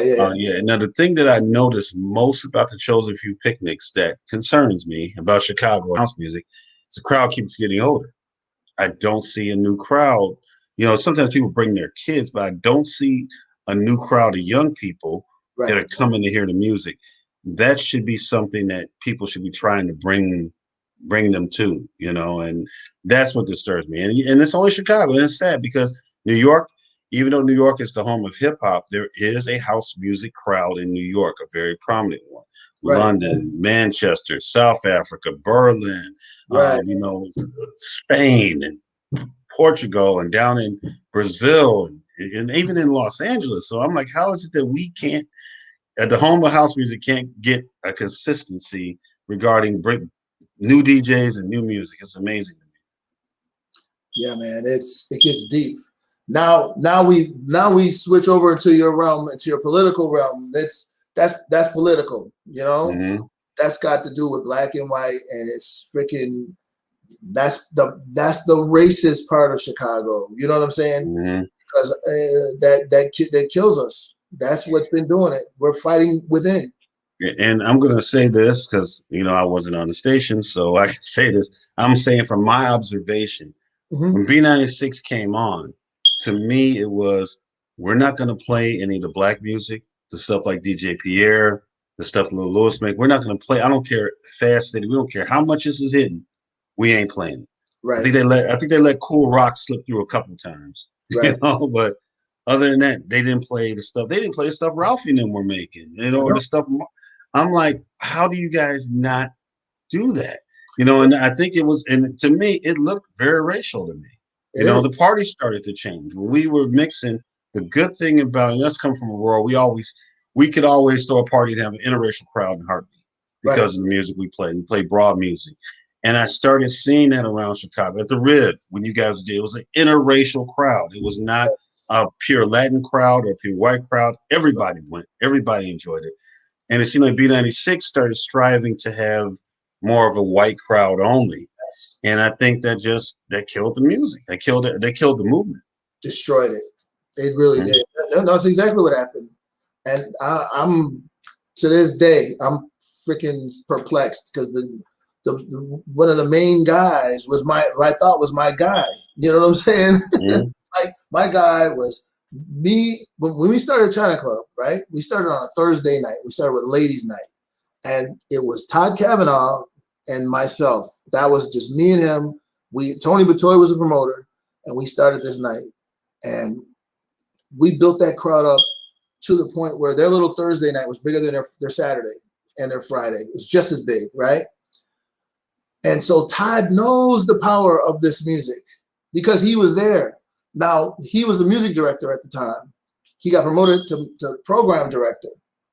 And so I was like, oh, yeah, man, my guy Todd's in. We're good. But instead of him embracing the music, he shut the door on the music, you know? I was getting the memos from Julian, from Todd. Hey, we got to stick to the playlist. And I'm like, dude, this is a real vanilla playlist. It's not, our crowd is not going to feel this, you know? And I feel like a fake DJ if I'm playing it. So I said, Julian, I hate to tell you, man, I just got to sit this one out, man. You guys go ahead and do your thing. And I think Bill did the same thing. Bill sat out like right after I did. And then they were, you know, they had their own little crew with guys that would play that style of music and they were happy playing it. But that was the crossroads in this house thing because it took a left turn there and it never came back. That ended it. I mean, they did. I remember, you know, Julian opened the warehouse and I think they did start playing like maybe Kashmir stuff. Yep. And a couple other black artists, but they really just did it in. You know, it was over with. And it pushed into the underground and then hip hop was rolling. You know, by then this is after NWA and Public Enemy, and then when Snoop Dogg and that was it. When hip hop hit, it was over with for Chicago. So, you know, I'll be around young kids now and I'll play some house music and they're like, oh, I don't listen to house. I only listen to hip hop. And they're from Chicago. And I'm like, how do you not listen to house music? You know? What was that club around the block from Crowbar? Well, we had. Was that the Shelter? No. Shelter and the China Club. And there was another club. What was it called? Ken and Cal owned it. I can't remember the name of it. The Kaboom? Guy Crowbar. I know where Crowbar was at. There you go. Kaboom. Kaboom. Okay. I don't know if you remember this, but do you remember when Kaboom had a riot? Yeah, I heard about it. I wasn't there that night, but I heard about it. The riot lasted so long that the TV stations got there, Channel 2 and Channel 5, 7, they're filming the riot as it's going on. Now think about that. The fight started at like 12 o'clock. It takes time for those guys to get their little... Yeah, it was before the internet. Get there. And they're still there saying, bing, bang, bang, guys flying over there. The cops just sitting back watching everybody. They're jumping in that. They're like, yo, let them finish. When they're done, we'll come in and sweep it up. Mm-hmm. And I remember they tried to say, you know, that's why we can't play that kind of music because this is the kind of crowd that it projects. And they actually, it's almost like they let that happen just to like teach us a lesson. That's what you guys get for playing that style of music. We're going to let it go on for another 30, 40 minutes. It went on for about an hour. Wow. A whole hour, right, in Chicago. Kaboom, right? Everything, the whole block's getting tore up. And so after that, the next week, all the clubs are like, yo, you can't play that music. You see what I'm saying? They were really strict on it. Oh, that DJ, now we can't have him in here because he's going to play this style. He tracks this kind of crowd, this and that. And it's still like that, Mike. You know, now that I've worked in law enforcement, I've done some off-duty security work at some of the clubs downtown. Right. And I'll go and talk to the DJs, and they'll play, dance music. Right. All right. They're kind of, careful with it. With the hip hop, they avoid the hip hop because they're afraid of the crowd it'll bring in. Right. Hip hop has more of a possibility of that type of crowd than house music ever had. Right. But I do notice again the racial aspect of things, and I'll just watch. Like, okay, you see, like, as security, you'll watch the doorman and how many black people they'll let in and how many they'll turn away. Your gym shoe, oh, you can't have that, or this, that, and the other. And it's very superficial, and I hate to say this, to control how it looks. And then the music, they tell the DJs, hey, if you're playing a hip hop song, you better play the dance remix of a Jay-Z song or of a, and it's really sad. And I heard Mayor Daley had a lot to do with that, trying to kill it, because we were throwing parties everywhere. And honestly speaking, most of the time, nothing bad happened. We do parties at the Centrium Hall. We do parties at, different halls across the Chicago, different little clubs and venues, and people would enjoy themselves. House music was the type of music kind of really made people feel good. Right. And, I think if they had to kill house, they wouldn't have the problem with hip hop that they claimed that they had. Right. But you're right. They shut the door on a lot of that. I mean, you guys did the best you did. I remember Ralphie be at the shelter sometime, and you were at the China Club, and you guys played good music. But you started seeing the club started slowly but surely find reasons not to play house music, except for maybe some of the loft parties on the south, and those guys kind of stuck to a more deeper house format, Right. So. And you know what? That's why the Chosen Few are successful right now, because their style of music went into, like, you know what I'm saying? It went underground. Mm-hmm. And I don't know, Wayne did a great job of keeping that crew together and they've had 30 years of these parties. This is not the first one, but they started off with like 20 people, and then the word got around that this is the only place where you can hear the music. That's why the festivals are so big, because you can't hear it. Now, with this internet, Facebook, all this other stuff that's going on, I have no idea where this thing is going, because it's sort of like there's no control anymore, right? I found out recently the reason why, why Facebook shuts off all the DJs when they're playing music half the time? Because Amazon owns all the servers that Facebook uses, okay? Mm-hmm. Facebook does not have a record license. They didn't license to play music. If they did, it would cost them like billions of dollars because of all their listeners. They're subscribers. Right, exactly. So a lot of the record labels and ASCAP and BMI, they're trying to say, hey man, no, let them play the music, especially we won't charge you guys for right now. Just let them go. They've been sort of letting guys get away with it, but for the most part, they don't know what to do with it. I wish they would let us play music. You know what I'm saying? Right. And even if they have to make it so, like, say if you want to hear music, you have to pay an extra whatever, Yeah, extra buck or whatever, you know. It would be well worth it because now we have another outlet for our stuff. Right now, guys are like sneaking and just doing it, and then they're going to is it called Twitch, Twitter? Yeah, Twitter. No, the other one. Twitch, is it? Instagram or? It's one of they have different ones, but basically the only one that's legal right now is Mix. Mixcloud? Right. Mixcloud is the only one paying the licensing fee. Oh man, SoundCloud ain't playing? Damn. Yeah. I'm surprised.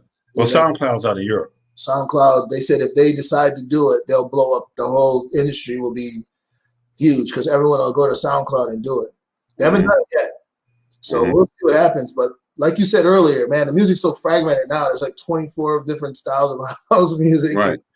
And they got a style for everything, man. And, you know, going back to the Redix, man, again, if it's good and you can jack it, then play it.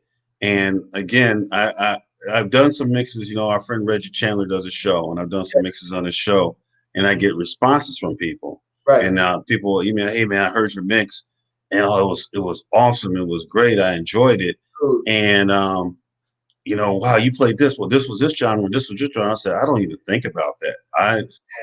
If it's banging, I'm playing it. If it's not, I'm not.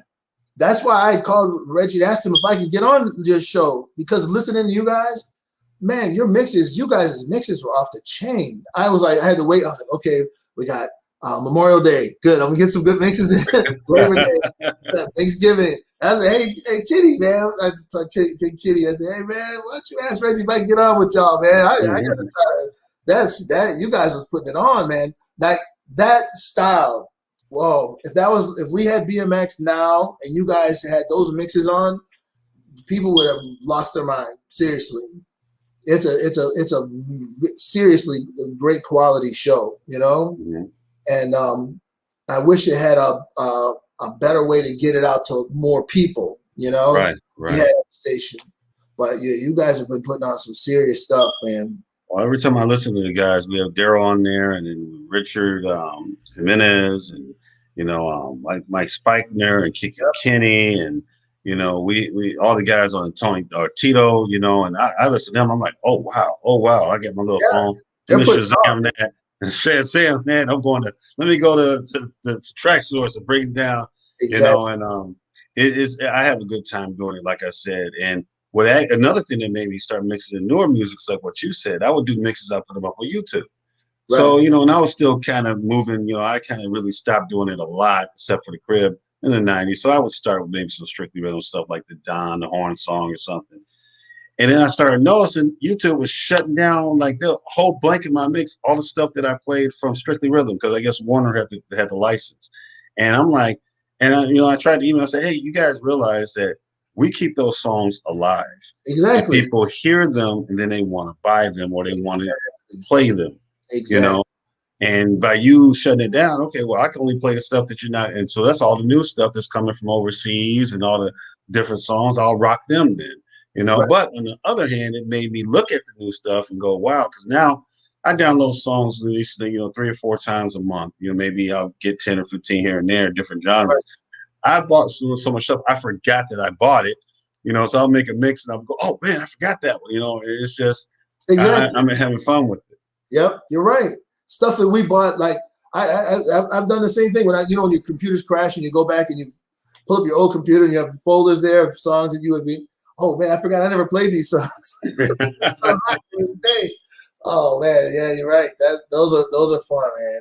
That's something else. Yeah, well, it's crazy. A couple of your fans will put some stuff up. A guy, Angel and Richard, they put up, we talked about how Chicago House, a lot of Chicago House comes from the suburbs. Right. I think that obviously you and Mark Imperial and even Steve Hurley, I think Steve Hurley came from South Suburbs. I'm not sure if you did or not. Right. All right. But I know that.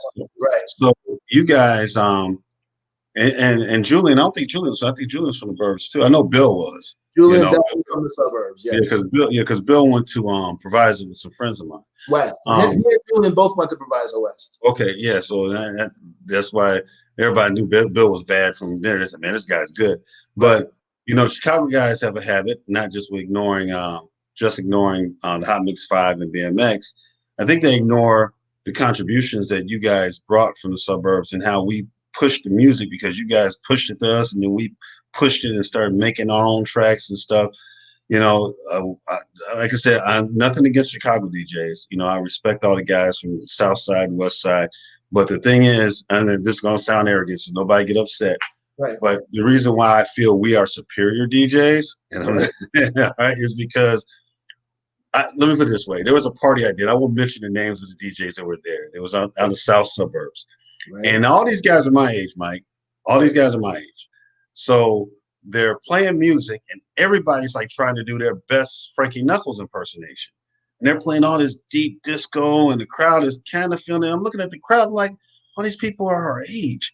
I'm looking at DJs, like, what are y'all doing? The crowd is like, you know, they're you know, because everybody wants to pretend, people my age, that we were at the warehouse DJing, which we weren't. Right? We weren't even in the warehouse. My mom went. I couldn't go. I wasn't old enough. But everybody's acting like they're that guy, because that is what house is to them. And the crowd they're dancing, but they're not dancing. So I start laughing. Right. And they're like, oh, this is a Aurora guy. What are you laughing at? What can you possibly do? I said, well, I bet you I can make them all scream real quick. Oh, no, you can't. So, like I said, these are some tough DJs, right? Right. I get up there. You know what I played to make the crowd scream first? What? I'm Hungry by Stop. And now, mind you, they were all into the deep disco. And then I break out, bum, bum, bum, bum, da, da, da, da, da. Hey, the crowd lost their damn mind. They lost it. And then I played Love and Music. I kind of brought in some regular Chicago stuff, played hit tracks. They lost it. And then the DJs looked at me and, how do you know? I said, dude, we all went to high school together. I said, we all listened to WBMX. I don't know what part y'all don't remember about this. We're doing a party. You guys haven't played anything they recognize. You're playing their parents' music because you want to do Ron Hardy / Frankie Knuckles impersonations. Right. This ain't the crowd for that. Now, if they were slightly older, these are the people that would have went to the box and went to the Vinci Manor and places like that, and they were accustomed to that. It's like they don't read the crowd. And then as far as playing anything new, again, you know, they may play the first 1 or 2 songs. Like I remember back then, everybody was playing Hey Hey, you know, and I'm like, okay, there's other music out, you know, there's other good songs out, but you know, we played with one new song and I'm playing some new stuff. So I think it's just a combination of, again, we were trained, and not that I'm gonna have a whole bunch of Chicago DJs want to battle me now, but you know, it's not that we're technically better. We all know how to blend records. It's just that our ear is very different, you know. And I think it comes out even the stuff that you made. It came out that our ear is very different. We pull from a lot of sources when we do things because we had to satisfy different crowds. You know, we had 3 main crowds. We had the Latin crowd, the black crowd, and a white crowd. And when we're spinning it, anytime we have to make all 3 of them happy at the same time, or you kill the party. If you just cater to one style of music, the other 2 leave. And then, so we had to always be on our toes about every single song, and then you couldn't let something play too long. Yeah. Even if it's a hot song, you gotta get it in, let it get it, and then move to and you gotta do it right. And so, yeah, you're right. It was we had a balancing act that we had to follow that the guys on the South Side didn't have to worry about, because they're all the same genre of music. This, like you said, they could play that same thing continuously, and it wouldn't phase them, right? As we had to have a variety in our bag all the time. We had to be ready to jump from one style to another style, and then blend them all 3 together. So I think that really pushed us to be like that, you know. But, to make it work. Exactly. You know? Exactly. All right, Mike. Well, I don't want to keep you all night, man. I could talk to you all night. You know, we had about an hour and 30.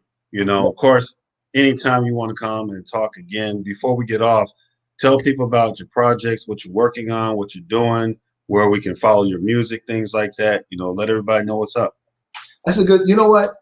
I'm trying to like rediscover the music again. Like I went and got all my stuff back, all my recording studio. I have everything that I've ever had and more. Sometimes it's better to have less. You don't want to have too much stuff because you start to fade a little bit, you know.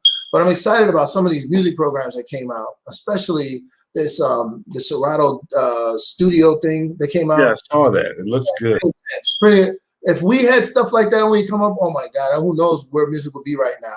had that been out then, you know. But yeah, so I'm just having fun with it. I'm not focused on making money with it. I'm just trying to have fun with it, and let's see what happens, you know. And I would love to pass this on to some of the younger, you know, the younger guys, the DJs, the new DJs that want to learn how to mix. I would love to be able to show them some stuff, man, and let them take it to the next level. Really proud of Kevin Sanderson's son. That guy is taking Inner City to another level, man. He's doing some great stuff. So I'm always happy to see. I seen Maurice Ice Culpepper's son DJ, and I couldn't believe how freaking this dude is killer DJ, unbelievable. So you know, those are the things I look forward to. Who can, you know, inspire? Who can we help out? Who can we pass the torch to? And let's have some fun with it. So, Rich, you still there, man? I don't know what happened. The thing froze up on you. I guess I'm gonna have to be the one to end the show. Is that right, Mike? Hey, y'all can blame Comcast for that one. I guess I'm gonna have to update to the business account because they did me this time. All right, Mike. So pardon me, everyone, about that. Mike, as you were saying about the Serato DJ, could you? Oh yeah, the way the technology out now, and the way they make it so easy to like put your ideas down is like we'd spend half the day just trying to, you know, convert a song to the right speed. You know, like when I did that song Ghost Town DJs, My Boo, it was like, if I'm not, it was like 138 beats a minute or something like that. And I told them when they hired me, I said, yo, this thing's got to be, you got to put it down to like 124, like dance music speed. It's too fast. Nobody's dancing this fast, you know? And it took me forever, man, just to time stretch those vocals and time stretch the music and do it at my speed to be able to do the mix. But now, man, the Serato DJ, you just drag it over and just change the speed, and all of a sudden it's in key, everything's ready to go. Really? It's unbelievable. And let's say if I'm gonna take a sample from James Brown and put it with Jermaine Dupri, right? Mm-hmm. Serato Studio will change the key of the James Brown to match the key of Jermaine Dupri. So hours of work, of musical work. You have to know your notes and know your stretching and know your formulas. Now that's gone. Now it's just straight creative time. Now just have fun with it. So I'm excited to see where these next things are gonna go. I would recommend to any DJs that are listening, all the DJs, especially yourself. I know you're busy, man, because you're multi-talented. You can do everything. But, hey, start making tracks in your mix. Make a new track for your new mix. You know what I'm saying? You'll be surprised. Like that'll let that track take off. Next thing you know, you'll be spinning in Europe next. You know, and I would love to do that. You got to make the tracks though, because no matter how good we DJ, right? If you look at the guys that are getting paid the big money to DJ around the world right now, they're all releasing songs. Right. That's how. Well, you have, Mike. You have convinced me. You know, I started out with Record Box. You know, and I got the little Pioneer system. You have convinced me. Man, Paris convinced me to get an Apple, and that's a big jump for my kids. Like, oh my God, you're gonna buy a MacBook? Yes. And don't believe it. Don't believe it. You want a PC? Stay with the PC. I'll hook you up with the real PC. Okay, cool. Because my little HP be killing me. But I am going to switch to Serato DJ. Switch to Serato and get the Serato DJ. I saw it advertised. Like, maybe, blah, blah, blah. Oh, everybody, I'm sorry about my fire alarm. This fire alarm started beeping immediately after I started talking to Mike. So it's like, the fire alarm, so I was like, oh my God. I mean, literally nothing. I'm setting up, we get ready to go, and all of a sudden, as soon as we come on, beep. My bad, everyone. Fire alarm shaking. But yeah, Mike. Yeah, I think I'm gonna take your advice and start doing it because I've been enjoying the music, man, and enjoying the stuff I'm hearing. I get ideas, hearing stuff. I bought an MPC 1, so I'm gonna start playing with it just to get back into making tracks. Well, let me tell you this. I got an MPC laying here on the floor. I've had all the MPCs, 3PC 60, 300, 3000, whatever, you name it. I had them all. And I have the MPC Live right now. I learned Serato Studio in one day and never looked back. And my MPC has not gone out the box since. It's really that good? Complicated. Yeah. They see with Serato DJ, they made it so that DJs can understand it and start making music immediately. There's no real big learning curve. You convinced me on that, man. Let me say something else about the Mac stuff. Everyone's talking about Mac, all this stuff, right? I switched to a Mac for a hot minute and tried it out. And then as soon as I switch, as soon as stuff gets upgraded, it says, oh, you can only have 16 megs of RAM in this Mac. You have to buy the new Mac to get the 32. Man, forget all that. Get a full-blown PC that will allow you to blow up everything, put the best hard drives in it, the best RAM, the best everything. It'll run, and it'll keep up with any Mac any day, all day long, especially when it comes to the high, big stuff like this thing called Flame. When they make the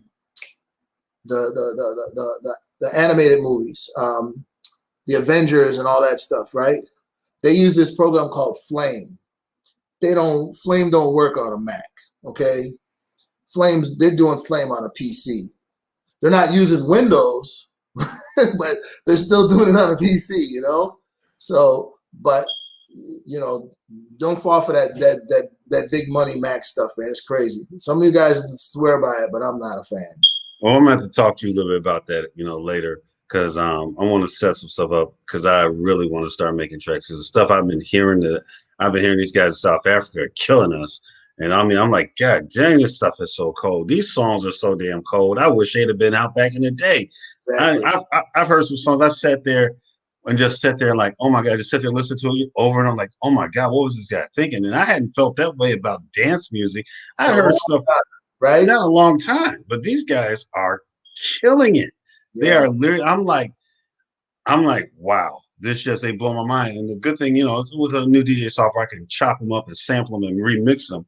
Right. But God, you know, but that's actually gave me some, I want to make some songs. So I'm going to talk to you more about that so I can get the right stuff in. Because I'm like you, if I can just get to it, because that's why I never used the MPC 3000. A friend of mine bought one. I looked at it, I'm like, what the hell? You know, and I was like, it was just too much. I said, I just need to sample something and do this, exactly. you know, so. All right. I'm gonna send you some videos to check out. Okay. Let me know what you think. I'm up every night, all night. You can call me anybody who's got my number. You know, you can call me anytime. I'm up. Okay. Man. I appreciate it. And I did want to ask you about one more song that you did. Sure. Because I remember this one came out like shortly before I went to the Marine Corps, and I remember buying it. It was In a Haunted House. Oh yeah. Oh man, you killed that. I mean, that mug. Doom, doom. It snuck up on you, doom, doom, doom, doom, doom, and then in a hunt, and then it would just break, yeah, doom, doom, in a hunt. I'm like, what the hell? How? Who were those people? But was it you or Robert Ozen? He's out of L.A. Mm-hmm. I flew to L.A. and did that track for him, man. It was intense. Yeah, that was an intense track. I liked working with him. I don't know what happened, why we never worked again on another track, but that thing charted on Billboard. It went top 5. Wow. I remember that mug was, I was listening to it the other night, and I was like, because I said, I want to hear that when it breaks. Yeah, boom, dun, dun, dun, dun, dun, dun. I was like, man, you know, I still play that, you know. Man, you want to hear something funny, right? Okay. The way we used to do it in the studio was I would bring the hottest song in the studio and play it. Like, no, put the equipment down. We're not going to make music right now. We're going to listen to music. So we're listening to my DJ set in the studio. Then we turn it off, and then we get inspired, and then that vibe is in the room, and then that's what comes out of it. Okay. My engineer, his name was Go Hatoda. Remember I told you about Mitchell Ball Records way back in the day, right? That's where my first engineer was Go. Go started. That's how I brought the records in to Go. I'm telling them I'm a DJ, man. This is it. Man, next thing you know, 2 years later, I look up and Go is Madonna's exclusive engineer. When they did Vogue, right? Mm-hmm, mm-hmm. Like, Mike, we played you guys' house music in the studio like you used to do with me. That's what we did with Madonna. And we played this to come up with these mixes that, like, you know, took it to the next level. And I'm like, dang, that's crazy. That is insane. That is incredible. So yeah, this thing it touched a lot of people around the world. It really did. But it mostly came, like I said, it had a DJ background. I think that there's a healthy respect for DJs now. You know, I mean, back when you guys first started music, the musicians didn't really respect the DJs because they thought we were not really musicians until we started beating the brakes off them tracks, and they wanted to get on them all of a sudden, you know, because it was just something new. I think that happens with all new music. There's always that pushback of the new thing. Like they pushed back against hip hop real hard, you know, and then finally it just pushed through and it overtook R&B. It became R&B became part of it basically, you know. They run together now. Except when we do our house remixes, of course, for the club. Listen, I'm gonna tell you what's funny, right? When we were coming up, okay, we were DJing back in the day.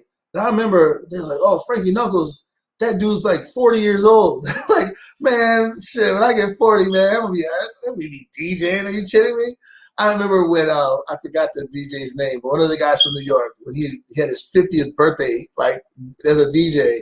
I'm like, who the hell's DJing at 50 years old? Like when we were coming up, that was you never thought you'd be DJing. Like that's no way 50-year-old guys do.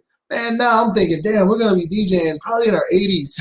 Yeah, probably we're gonna be, because it's like the music still be spinning. Because I'm in like 50s right now, and I'm like, man, I can't believe how this stuff is just as like, you know, exhilarating as it was back in the day. It's just as fun, and it's not like the young new guys are coming up wanting to be DJs. They're just letting us keep doing it. I guess we did all right with it to the point where they say, hey, you know, you guys just let it run, man. Keep going. My son is at you know, going to college, and he played the last mix I did for him and his homies, right? And you know, they're that group of guys, you know, they dance still. So they do, you know, they dance to newer EDM. And they like, oh my God. So they're all downloading the mix off SoundCloud. And they don't know that I made it. And then when they hear my name, you know, DJ Richard Graves, and they're like, are you related to him? They asked my son, this is my dad. They're like, are you serious? It's your dad?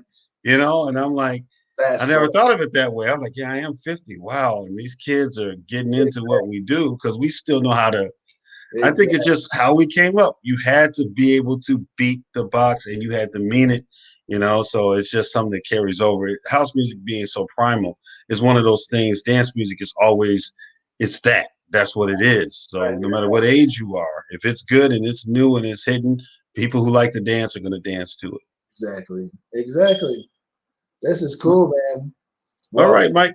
Well, I can't have another show, man. I'm gonna try to jump in on one of your interviews. Yeah, I'm gonna have to do a panel one of these days. Let me get you back on that. DJ Jesse De La Pena is gonna come on next Friday. Oh, man, Jesse, yeah, that's what I'm talking about. Okay, now we get quick story about Jesse, man. Me and Jesse did a party at Medusa's. And I got real ballsy. I said, I'm gonna throw a party at Medusa's, and I did it on the night. I don't know if you guys were doing Sunday night parties at the Riv.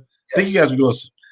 So I'm like, you know, I got that break. I had that break dancer battle line. I'm gonna do a party on a Sunday, right against Tony Batoon's party. Right. So we were at the Medusas. Now, mind you, we don't have a promotion machine. We're not on the radio, so we're out for about a week and a half. We're going to all the high schools, putting up our posters, this, that, and the other thing. Right. And I think we had we had Julie. We hired Julie, and we do the party. And you know how it was back then. If we hired one of you guys, the one thing we had to have when y'all got there was y'all money. So we got you guys, because we were professionals. We wanted to be professionals, so we didn't want to act like we didn't have it under control.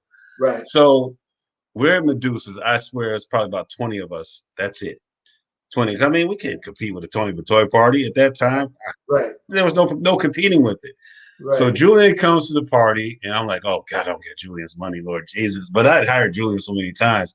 So Julian comes, and he looks around, and Jesse De La Pena was with me. Just when I met Jesse, because I hired Jesse to come out. Right. And Julian comes just like, oh, here comes Julian. Oh, God, we're like, does anybody have any money? Julian comes over. He knows what's happening. He's like, I told you not to do that party on the Sunday. And he gives me some test presses to a song he did with Brother D, Work It Out. He says, man, we good, man. He said, we good. You ain't got to worry about the money. And I was like, whoo, but man, lessons learned. Remember them days, man. That's what stopped me from being a promoter. Sweating every time the party. I was like, oh man, here we go again. Now I got to figure out how to pay this dude. It was crazy. All right, Mike. Thanks again for coming on. And so much for the interview. Thanks for the time, man. This is fun. No, man. And I'm sure everybody enjoyed it, man. I had a whole lot of comments, and we have a lot of people watching this one, my friend. So thanks again for coming on. Thanks for dealing with my fire alarm that decided to start beeping on me. Oh, and thanks everybody for watching. I'm gonna take over the show, whatever. Like I said, I'll finish it. And Comcast, I'm gonna get on them too. All right, man. You guys have a nice night. Be sure to tune in next week. We're doing 2 shows next week. Thursday night, I'm having Mike Speichner on, and we're doing a tribute to the Reddics. So I'll send invites to any of you guys who want to come on and say some things. Absolutely. All right. And then Friday night is I'm having Jesse on. So Jesse's going to come on, and that's, he's had a nice career too. So it's going to be a good conversation with Jesse. And for all my other DJ friends, Patrick and Richard and Bucky, all you guys, I'm gonna have you guys on. We're gonna do some shows. So, you guys want to come on? This is what it's about, to talk about the history of the music. And let me mention something I forgot to mention. May 1st, Julian, we're having a big an event at the drive-in. You know how Julian's been having his big parties? Yeah. I heard about that. So I'll get the stuff up and send it out to you guys. But I know it's freaking March now, right? Yeah. Yeah. Well, we need to. I'll promote it. Jeff will come out. Hopefully, it'll. During the pandemic, we get it's an outside event, so which is cool, and everyone goes in their cars, and it's a drive-in event, and we're gonna play some music, and we'll see what happens. I still don't know what style of music I'm gonna play, but we'll see. We'll see. All right. Hey, man, thank you, man. God bless everybody who's watching, and thank you guys. Thank you, especially you, Rich, man. Thanks for putting this on and doing your show, man. I'm so proud of you for doing that. Thank you for stepping up. All right, man. We need you to do this, man. This is great. Well, it's fun too, talking to everybody. Yeah. All right, man. Okay. All right. God bless you guys. Talk to you soon.